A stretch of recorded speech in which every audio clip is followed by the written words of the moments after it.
یہ ساری غلط بات ہے۔ ہر چیز اللہ کے ہاتھ میں ہے، اللہ نے اپنا اختیار کسی کو نہیں دیا۔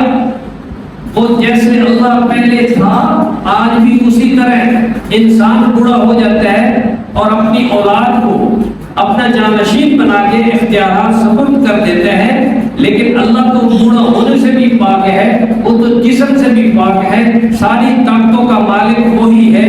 جیسے وہ پہلے خالق تھا آج بھی ایسے ہی خالق ہے، جیسے وہ پہلے مالک تھا آج بھی ایسے ہی مالک ہے۔ نفع نقصان اس کے قبضے میں ہے، صحت بیماری اس کے قبضے میں ہے، کامیابی ناکامی کے فیصلے وہ کرتا ہے، عزت ذلت کے فیصلے وہ کرتا ہے، اولاد وہ دیتا ہے، لوگوں کے دکھ درد وہ دور کرتا ہے، ساری چیزیں اسی کے قبضے میں ہیں۔ اگر ہم نے در و دیوار دنیا داری کے لحاظ سے نحوست کے بدشگونی کے فیصلے کرنے شروع کر دیے تو پھر تو نعوذ باللہ اللہ کو فارغ ہو، تو پھر بندوں کو اللہ کی ضرورت نہ رہے۔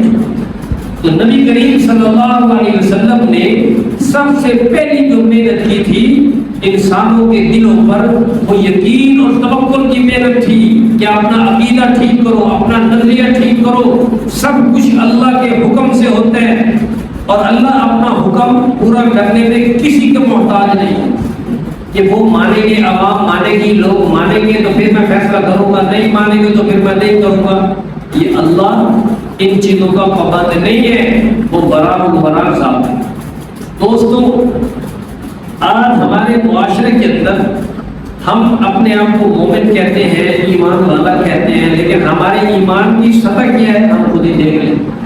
کیا معیار ہے ہمارے ایمان کا؟ قرآن و سنت کے خلاف واضح حدیث میں آتا ہے۔ اب آپ دیکھیں کہ یہ جو سفر کا مہینہ ہے نا، اس مہینے کے بارے میں غلط نظریات ایسے رچ بس چکے ہیں کہ ہم اللہ رسول کو ماننے والے، قرآن و سنت کو ماننے والے بھی ان تمام پرستی کا شکار ہیں اور ہم اس سے روک ہی نہیں رہے۔ مثال کے طور پر ایک یہ جملہ بولا جاتا ہے کہ سفر کی شادی صفر ہوتی ہے، یعنی سفر کی شادی کامیاب نہیں ہے۔ کیا مطلب؟ طلاق ہو جاتی ہے، شادی ٹوٹ جاتی ہے۔ تو بھائی میں آپ کو مثال دے کے سمجھاتا ہوں، کیا دوسرے مہینوں میں جو شادیاں ہوتی ہیں، مثال کے طور پر ربیع الاول میں یا شوال میں، دوسرے مہینوں میں، ان شادیوں کے اندر طلاقیں نہیں ہوتی، وہ شادیاں نہیں ٹوٹتی، وہ نکاح نہیں ٹوٹتے، وہ طلاقیں نہیں ہوتی۔ تو یہ کہنا کہ سفر کے مہینے میں، یعنی سفر کے مہینے میں شادی صفر ہو جاتی ہے، ناکام ہو جاتی ہے، یہ کہاں سے بات نکالی؟ یہ کوئی حدیث نہیں ہے، یہ کوئی قرآن کی آیت نہیں ہے، اس کا اسلام سے کوئی تعلق نہیں ہے۔ آپ دیکھیں کہ یہ جو نکاح ہے یہ ایسی عبادت ہے کہ اس کے لیے کوئی وقت مقرر نہیں۔ نماز کے لیے وقت مقرر ہے اور اس میں مکروہ وقت بھی آ جاتا ہے، سورج نکلتے وقت، زوال کے وقت اور غروب آفتاب کے وقت، تین وقتوں میں سجدے والی نماز مکروہ ہو جاتی ہے۔ لیکن نکاح ایک ایسی عبادت ہے کہ جس کی ممانعت کسی وقت بھی نہیں ہے، دن میں، رات میں، جب آپ کو آسانی ہو نکاح آپ کر سکتے ہیں، چونکہ یہ عبادت ہے۔ تو اب ہمارے ہاں یہ ایک شوشن چھوڑا گیا ہے، ایک نظریہ بنا دیا گیا ہے کہ اب سارے لوگ اس انتظار میں ہوتے ہیں کہ سفر کا مہینہ گزرے تو پھر ہم شادیاں کریں، پھر ہم نکاح کریں، کیونکہ یہ نحوست کا مہینہ ہے۔ اس مہینے میں آفات، بلیات، مسائل، مصیبتیں نازل ہوتی ہیں۔ تو یاد رکھیں یہ اس مہینے کے دو نام علماء نے رکھے ہیں۔ ایک نام ہے سفر المظفر، مظفر کا مطلب ہوتا ہے کامیابی والا مہینہ، یعنی یہ ناکامی والا مہینہ نہیں ہے۔ دوسرا نام ہے سفر الخیر، بھلائی والا مہینہ، اس میں کوئی برائی نہیں ہے کہ یہ مہینہ آ گیا، اب لوگ کوئی کالے چنے پکا رہا ہے، کوئی آٹے کی گونگیاں بنا کے وہ تالابوں میں ڈال رہا ہے، کوئی کچھ کر رہا ہے، کوئی کچھ کر رہا ہے۔ اس مہینے کی نحوست کو زائل کرنے کے لیے، تو بھائی جب نحوست ہے ہی نہیں تو زائل کرنے کا کیا مطلب؟ ہاں صدقہ خیرات جو ہے اس کے لیے تو کوئی وقت مقرر نہیں ہے، کوئی دن مقرر نہیں ہے، ہر وقت وہ صدقہ خیرات آپ کر سکتے ہو اور کرنا بھی چاہیے۔ یاد رکھیں یہ جو عام نفلی صدقہ ہوتا ہے اس کے اندر کوئی قید نہیں ہے، یہ جو کالا بکرا ہم نے خاص کر لیا کہ جب بھی صدقے کا بکرا دینا ہو تو کالا دینا ہے، یا مرغا دینا ہو تو کالا مرغا ڈھونڈ کے دیتے ہیں. اس کی شریعت میں کوئی ثبوت ہی نہیں ہے.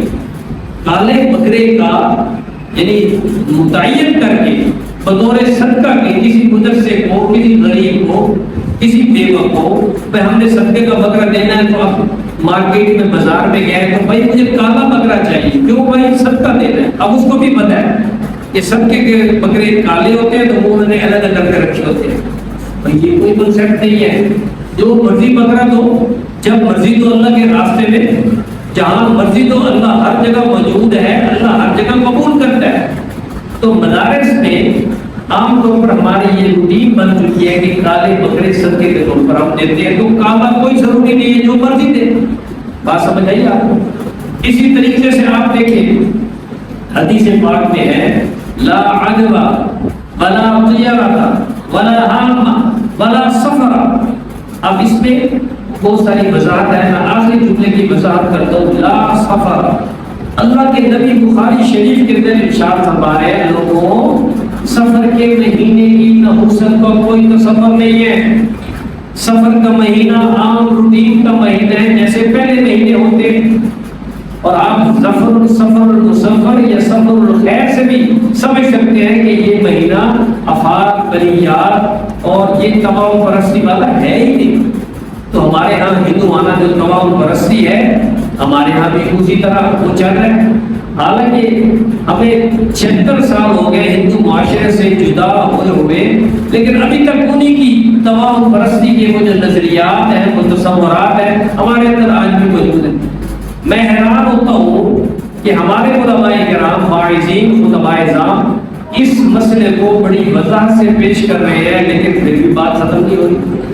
اب اگر کسی نے نئی دکان بنانی ہے، کسی نئی پروگرام اور نئے کام کا افتتاح کرنا ہے، تو وہ بھی اس انتظار میں ہے کہ یہ سفر کا مہینہ گزر جائے. اور آپ حیران ہوں گے یہ 13 تیزی یعنی پہلے 13 دن سفر کے جو ہیں یہ بطور خاص منحوس سمجھے گئے ہیں. اور اس نحوست کا آپ اثر دیکھیں کہ اس وقت جو غیر مسلم معاشرے ہیں ان کے اندر 13 کا ہنسا یہ نحوست والا ہنسا سمجھا جاتا ہے. اس لیے ان کی جو فلائٹ ہوتی ہے سیٹ نمبر 13 کا ہنسا ہی نہیں ہوتا. اور اگر کوئی بلڈنگ ہے تو اس کے اندر 13 نمبر فلیٹ ہی نہیں ہوتا. یہ ساری چیزیں کیا ہیں کہ 13 کا حصہ جو ہے وہ یعنی غلط نحوست والا ہے، غلط عدد ہے، لہٰذا اس عدد کو نکالو. تو جب کہ میں عرض کر رہا ہوں کوئی حصہ غلط نہیں ہے، مشکوک نہیں ہے، اور یعنی بد اعتقادی والا نہیں ہے، توہم پرستی والا نہیں ہے، بدشگونی والا نہیں ہے. اور یاد رکھیں بدشگونی اور بدفعلی یہ ہمارے معاشرے میں بڑی عام ہے. میں ایک مثال دے کے آپ کو سمجھاتا ہوں. بعض جگہ یہ سننے میں آیا ہے، دیکھا گیا ہے کہ عورتیں جو ہیں وہ قرآن پاک سے فال نکالتی ہیں. اب وہ فال کیسے نکالتی ہیں؟ وہ کوئی عورت یا ان کے پاس کوئی بھی مسئلہ لے کے جاتا ہے کہ میں یہ دکان خریدنا چاہتا ہوں تو خریدوں یا نہ خریدوں، تو وہ اب قرآن پاک سے فال نکالتی ہے، یوں کر کے کھولتی ہے تو دیکھتے ہیں کہ کون سی صورت نکلی ہے. تو وہ صورت کو دیکھ کے بد فعلی یا بدشگونی کا حکم لگا دیتی ہے کہ یہ اگر صورت آئی ہے نا جہاد والی، قتال والی، تو اس کا مطلب ہے کہ یہ نہیں لینی چاہیے. اور اگر صورت